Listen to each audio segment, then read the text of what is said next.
প্রিয় শিক্ষার্থীরা, আমরা একটা নতুন টপিকস নিয়ে তোমাদের সামনে হাজির। টপিকসটা হচ্ছে প্রতিটা স্ট্রিং যে থাকে অর্থাৎ প্রতিটা ইনসুলেটরের মধ্যে সমান ভোল্টেজ বিদ্যমান থাকে না। স্বভাবতই যে ইনসুলেটরটা ট্রান্সমিশন তারের সাথে লাগানো থাকে তার ভোল্টেজটা বেশি থাকে, তার উপরে যে ডিসটা থাকে তার ভোল্টেজ একটু কম থাকে, তার উপরে আরো কম। অর্থাৎ যতই তুমি কি উপরের দিকে যেতে থাকবে ইনসুলেটরে ততই তোমার কি ভোল্টেজের পরিমাণ কমবে।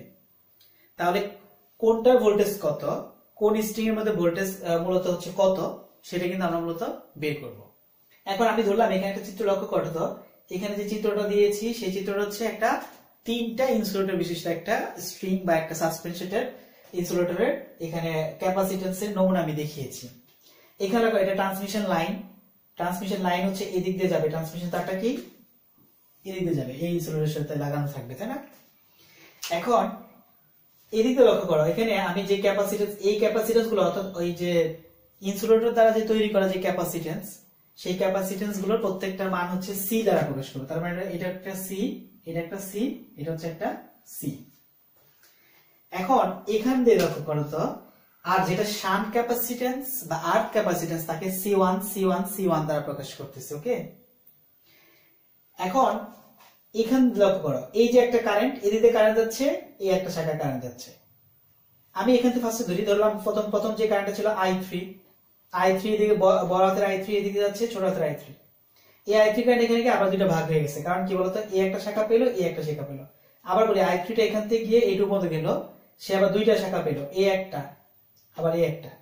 যেহেতু কারেন্ট কি হবে, প্যারালালে ভাগ হবে, তাহলে এইটুকু যখন আসার পর কারেন্ট ভাগ হয়ে গেল i2, ছোট হাতের i2 বড় হাতের i2 দিয়ে। এই i2 আবার যখন যাচ্ছিল, আবার এখানে ভাগ হয়ে গেছে কি বলতো, i1 ছোট হাতের i1 বড় হাতের i1 হিসাবে। তাহলে এখন আমি এই বিন্দুটার নাম দিই, এই বিন্দুটার নাম দিলাম হচ্ছে a বিন্দু, এই বিন্দু হচ্ছে b বিন্দু, আর এই বিন্দুটা হচ্ছে কি বলতো, c বিন্দু। ফার্স্টে আসো, তাহলে আমরা একটু যদি সলিউশনটা করি তাহলে আমরা কি পাবো। সলিউশন যদি আমরা করি তাহলে পাবো হচ্ছে, আমি জানি v সমান কি হবে, v1 যোগ v2 যোগ v3, সন্দেহ নাই, তাই না? সবগুলো v যদি v1 v2 v3 যোগ করে তাহলে কি পাবো, আমি v পাবো। এবার একটা জিনিস মাথায় রাখবে, সেটা হচ্ছে m জিনিসটা কি, m একটা ধ্রুব সংখ্যা। m কি ধ্রুব সংখ্যা। m হচ্ছে কি দুইটা ক্যাপাসিটরের অনুপাত। আমার এখানে ক্যাপাসিটর কয় ধরনের আছে, দুই ধরনের। একটা হচ্ছে কি বলে শান্ট ক্যাপাসিট্যান্স, আর একটা কি বলতো মিউচুয়াল ক্যাপাসিট্যান্স। তাহলে আমি যেটা করব, এই m মানে হচ্ছে ধ্রুব সংখ্যা, ধ্রুব সংখ্যা হচ্ছে মানে দুইটা রাশির অনুপাত। অর্থাৎ হচ্ছে উপর হচ্ছে শান্ট ক্যাপাসিট্যান্স,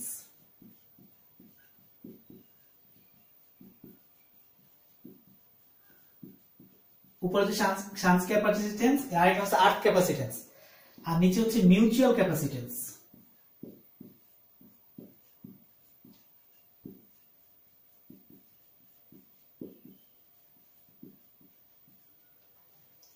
তাহলে শান্ট ক্যাপাসিট্যান্স কে তুমি কি দ্বারা প্রকাশ করেছিলে, শান্ট গুলো কি, যে C1 C2 সবগুলো C1, তার মানে এটা হচ্ছে C1। আর মিউচুয়াল ক্যাপাসিট্যান্স আমি C দ্বারা প্রকাশ করেছি, তাই না? তার মানে হচ্ছে আমার এই m সমান হচ্ছে C1 বাই কত, C। অথবা আমি যদি লিখতে চাই C1 সমান কত, তাহলে আর গুণ করলে কি হবে, C1 সমান কত, m C। তাহলে এটা হচ্ছে বলতো m হচ্ছে ধ্রুব সংখ্যা বা কনস্ট্যান্ট মান, এটা কি হবে শান্ট ক্যাপাসিট্যান্স এবং মিউচুয়াল ক্যাপাসিট্যান্সের অনুপাত। এখন একটু লক্ষ্য করো, আমি এই a বিন্দুতে KCL প্রয়োগ করব।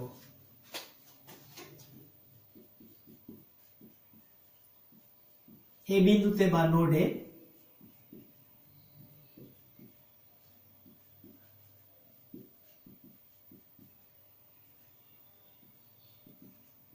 কি পাই একটু লক্ষ্য করো তো। KCL মানে কি বলতো, KCL মানে হচ্ছে কোন একটা বিন্দুতে মোট আগত কারেন্ট এবং নির্গত কারেন্ট পরস্পর কি বলতো যোগফল সমান হবে। তাহলে এই যে বিন্দু, এই বিন্দুতে কে আসতেছে, এই i2 আসতেছে, আর এই বিন্দুতে যাচ্ছে কি কে, i1 আর i1, মানে ছোট হাতের i1 বড় হাতের i1 চলে যাচ্ছে।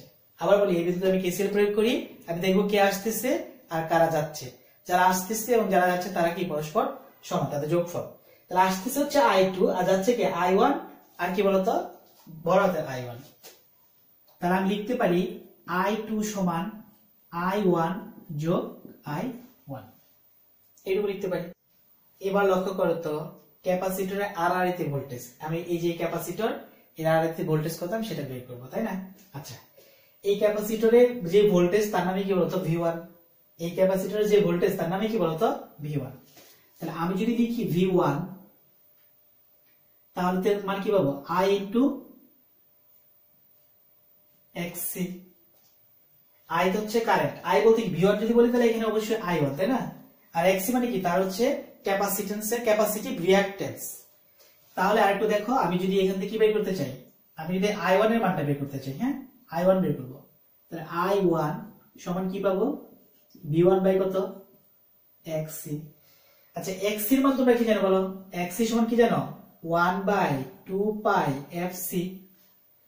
তাহলে 1/1 ঠিক আছে, 2 পাই f এই দিনটাকে একসাথে বলে ওমেগা, এই দিনটাকে একসাথে কি বলে ওমেগা, আর এই c কি থাকবে, c ঠিকই থাকবে। তাহলে আমি কি x এর পরিবর্তে 1/ωc লিখতে পারি? অবশ্যই লিখতে পারি, তাই না? তাহলে আমি x এর পরিবর্তে কি লিখবো, এখানে ছিল উপরে ছিল V1, আমি x এর পরিবর্তে লিখতেছি কত 1/ωc। তার মানে ক্যালকুলেশন যদি লাস্টে করি তাহলে আলটিমেটলি কি পাবো, এটা উল্টে যাবে, তার মানে V1 ωc। তাহলে আমি কি বুঝতে পারলাম যে I1 সমানটা কত, I1 সমান হচ্ছে V1 ωc। এবার লক্ষ্য করো তো, তাহলে I1 সমান যদি এত হয় তাহলে I2 সমান কি হবে, I2 সমান কি হবে, I2 সমান একই জিনিস হবে, শুধুমাত্র কি হবে V2 ωc। তাহলে আমি I1 I2 জানলাম, তাই না? I1 I2 এর মান আমি জানলাম। এবার একটু লক্ষ্য করো, এই I1 I2 কে আমার পরবর্তীতে কাজে লাগবে কিন্তু, তাহলে আমি এই দুটো মান মাথায় রাখলাম। এখন আসবো ছোট হাতের যদি আমি ক্যাপাসিটেন্সের মান নির্ণয় করতে চাই তখন আমার মানটা কি হবে। এবার বলো এই I সমান কি হবে, এই সমান কত হবে VI, আর নিচে কি কত হবে 1 বাই কত ওমেগা CI, তাই না? আমি যদি এখানে I1 এর কারেন্ট বের করতে চাই, I1 সমান কত হবে V1 বাই কত 1 বাই ওমেগা CI। কেন CI, I বলতে C1। এখন C1 এর মানটা যদি লক্ষ্য করো, এই C1 সমান কত জানো MC। তাহলে V1 ঠিক রইলো, 1 ঠিক রইলো, ওমেগা ঠিক আছে, C এর মান কত, C1 এর মান কত MC। তাহলে ক্যালকুলেশন করে কি পাবো, V এখানে V1 ওমেগা MC। তার মানে হচ্ছে I1 এর মানটার সাথে কি হবে, ছোট হাতে যখন I বের করলাম তখন তার সাথে M কিন্তু একটা এক্সট্রা আসছে, আর আগে দুটার সাথে কি ছিল না, M ছিল না কিন্তু। তাহলে এখন দেখো এই I1 I2 আমি যেটা বের করলাম ছোট হাতের I1 সবগুলো কি করব, এই সমীকরণে বসাবো। এই সমীকরণের মানগুলো বসাই, তাহলে কেমন দেখাচ্ছে একটু লক্ষ্য করো। এই I2 মান কি পেয়েছিলাম, I2 মান পেয়েছিলাম V2 ওমেগা C, আর এই I1 মান কত পেয়েছিলাম V1 ওমেগা C, আর এটা মান কত পেয়েছি, এটা মান পেয়েছি V1 M ওমেগা C। এখন তুমি কি করবে বলো তো, সবগুলো থেকে কি কমন নেওয়া যায়, omega C omega C omega C সবগুলোতে বাদ দেওয়া যায়, তাই না? বাদ দিয়ে দিলাম, তাহলে V2 ওই পাশে কি পেলাম ওমেগা C বাদ V1 প্লাস এর পাশে কি পেলাম M V1। আমি যদি এখান থেকে কমন নেই, শুধু V2 বাই করতে চাই, V2 সমান কি হবে, একটা V1 কমন নিলে 1 প্লাস M, তাহলে এটা কিন্তু V2 এর মান। তাহলে এটাকে আমি সমীকরণ 1 ধরলাম, আমি এটাকে সমীকরণ ধরলাম 1, আর এটাকে সমীকরণ ধরলাম কত বলতো 2। তাহলে এটা হচ্ছে আমি A বিন্দুতে KCL প্রয়োগ করছি, সেম কাজ আমি B বিন্দুতে যদি KCL প্রয়োগ করি তাহলে কেমন হবে একটু দেখি। তাহলে B বিন্দুতে KCL প্রয়োগ করলে B বিন্দুতে কে কে আসতেছে একটু লক্ষ্য করো তো, আসতেছে হচ্ছে I3, এই I3 B বিন্দুতে আসতেছে, যাচ্ছে কি বড় হাতের I2 প্লাস ছোট হাতের I2। এখন আমি I3 এর মান কিন্তু জানি, I2 এর মান কিন্তু জানি, কিভাবে, ওই যে আগের নিয়মে বের করবো, তাই না? কিন্তু এই I2 টার কিন্তু একটু চেঞ্জ আছে। কেন চেঞ্জ একটু লক্ষ্য করো তো, এইটার ক্ষেত্রে দেখো এই C এর ডাইরেক্ট ভোল্টেজ এটা, এই C এর ডাইরেক্ট ভোল্টেজ এটা, এই C এর ডাইরেক্ট ভোল্টেজ এটা, কিন্তু এই C এর ডাইরেক্ট ভোল্টেজ ঠিক আছে, এটা ঠিক আছে, কিন্তু এই C এর ডাইরেক্ট ভোল্টেজ কিন্তু এটা না। এই C যদি তুমি পেতে চাও তাহলে এইটা এবং এইটা দুইটা ভোল্টেজ যোগ করতে হবে। আমি আবার বলতেছি, অর্থাৎ আমি বলতেছিলাম যে আমি যখন মিউচুয়াল ক্যাপাসিট্যান্স বলবো তখন C এর মান V1 ঠিক আছে, এই C এর মান V2 ঠিক আছে, এই C এর মান কত V3 ঠিক আছে, কিন্তু ফার্স্টে দেখো, ফার্স্টে যখন তুমি মিউচুয়াল ক্যাপাসিট্যান্স বের করছিলে এইটার C1 এই মান ঠিক আছে, যখন তুমি এইটার C1 বের করতে চাইবা তখন কিন্তু এই ভোল্টেজটাই তার জন্য যথেষ্ট না, এইটার ভোল্টেজ প্লাস এইটার ভোল্টেজ যোগ করে এইটার ভোল্টেজ হবে। তার মানে আমি বলতে চাচ্ছি, আমি যে I2 লিখতে চাই, I2 মান আগে কি লিখছিলাম, আগে যদি I1 লিখছিলাম তখন কিন্তু I1 লিখছিলাম, তখন কিন্তু V1 লিখছিলাম, কিন্তু এখন যখন আমি I2 লিখবো তখন এইটা এবং এইটা দুইটার ভোল্টেজের যোগফল কিন্তু তার মান। তার মানে আমি বলতেছিলাম V1 যোগ V2, এটা কিন্তু I2 মান। আচ্ছা, আর নিচে কি ছিল, 1/m, তারপর কি ওমেগা সি। তাহলে ক্যালকুলেশন যদি করি তাহলে কি আসবে, m ওমেগা সি V1 যোগ V2। এইটাই হচ্ছে কি বলতো, মূলত I2 এর মান। তাহলে I2 এর মানটাকে একটু ঝামেলা আর কি। এরপর লক্ষ্য করো তো, তাহলে এই I2 এর মান আমি এখানে বসাবো, আর আগের I2 আমি মান জানি, I3 এর মানটা কি হবে, আগের নিয়মটাই তাই হবে। বল I3 কি হবে, I3 ছিল V3 ওমেগা সি, I2 হবে কত, V2 ওমেগা সি, প্লাস এই I2 এর মান কত বের করলাম একটু বের করলাম, m ওমেগা সি V1 যোগ V2, এটা বের করছি তাই না। এখন কাজ করি, সবগুলো তো ওমেগা সি বাদ দেই, ওমেগা সি তে বাদ দিলে কি হবে, বা V3 এই পাশে থাকলে এখানে কি হবে V2, এখানে থাকলে হচ্ছে কি m V1 যোগ কত V2। এখন আমি ক্যালকুলেশন করি, আরো কাজ করতে থাকি, V3 V2 প্লাস এই m এর মানটা কি রাখবো, m V1 m V2। উপরের অংশটুকু আমি মুছে দিই, মুছে দেওয়ার একটু কাজ উপরে করি।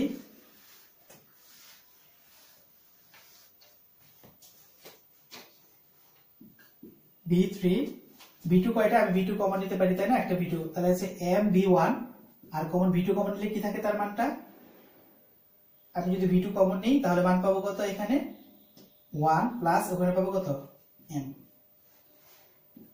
এখন m ঠিক আছে, V1 এর মানটা কি জানি, V1 এর মান আমি জানি, V1 এর মান যা আছে তাই রাখলাম।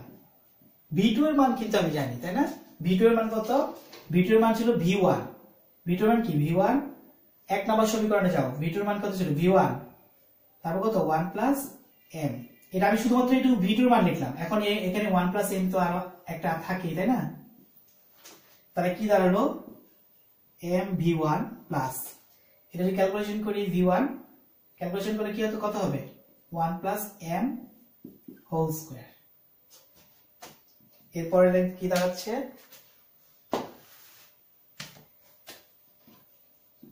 m V1 এর a plus b whole square সূত্র ফেলো, a square plus 2ab plus b square. এখন যদি আমি সবগুলোর সাথে V1 কমন নিয়ে ফেলি, এই যে V1 কমন নেই, V1 কমন, তাহলে কত থাকলো m plus 1 plus 2m plus m square. তার মানে কি পাচ্ছি, V1 1 প্লাস 2টা আর এটা 3টা 3m প্লাস m স্কয়ার। এটা কিন্তু V3 এর মান। শিক্ষার্থীরা, অঙ্ক করার সুবিধার্থে কতগুলো মান কিন্তু তোমার মুখস্থ রাখতে হবে। এর মধ্যে আমি দেখো, আমি বলতেছি V2 সমান কত, V2 সমান হচ্ছে V1 1 প্লাস m, V3 সমান কত, V1 1 plus 3m plus m square, V4 কত, V1 1 plus 6m plus 5m square plus m cube. এটা হচ্ছে তোমার মনে করো V4 এর মান। আমি যদি V5 বাই করতে চাই তাহলে তার মানটা কত, V5 সমান কত, V1 1 plus 10m plus 15m square plus কত m কিউব হবে তাই না, 7m কিউব প্লাস কত m টু দা পাওয়ার 4। এই হচ্ছে মূলত আমাদের মানটা। এই মানগুলো কি করতে হবে আমাদের মূলত মনে রাখতে হবে, অঙ্ক করার সুবিধার্থে সবসময় কি করতে মানগুলো মনে রাখবা। তো শিক্ষার্থীরা, ধন্যবাদ সবাইকে।